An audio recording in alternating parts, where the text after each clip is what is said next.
Today is day 54 in the war with Iran, and a new analysis finds the conflict is taking a toll on the Pentagon's munitions stockpile.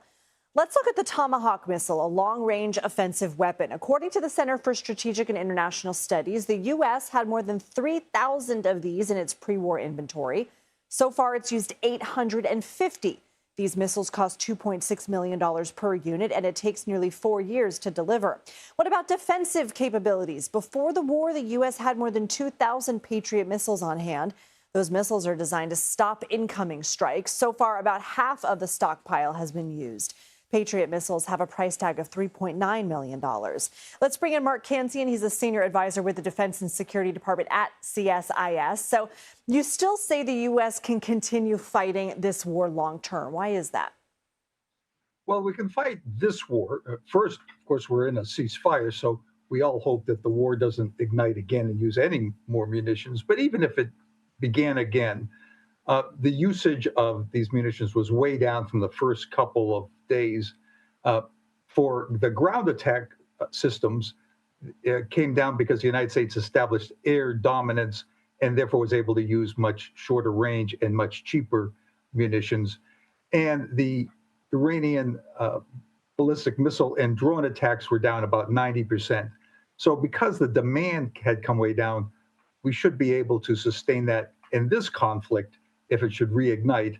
The problem is in a future conflict, particularly against China. How concerning is that risk?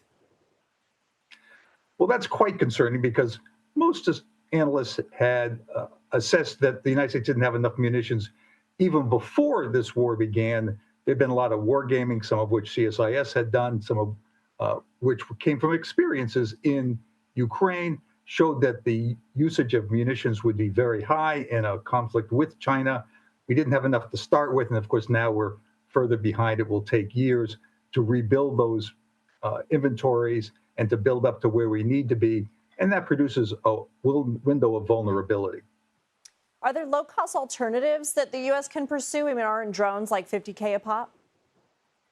There are some low-cost alternatives, and for ground attack, we have a system called Lucas, low-cost combat aircraft, a drone that's a copy of the Iranian Shahed drone. And we've started using that. We can use, they're much less expensive. They cost about $40,000 a piece. And they can substitute for some of these long-range expensive systems in a high-low mix, because there are some targets that the expensive systems need to take out. And then against drones, we have some counter-drone systems. Some of them are called Coyote and Roadrunner. We didn't have enough. And we can build more of those. Again, they're not going to be effective against ballistic missiles. There you really need specialized, expensive countermeasures like Patriot and another one called THAAD. But there are some low-cost systems that are coming online. We need to get more of them. Mark Cancian, thank you.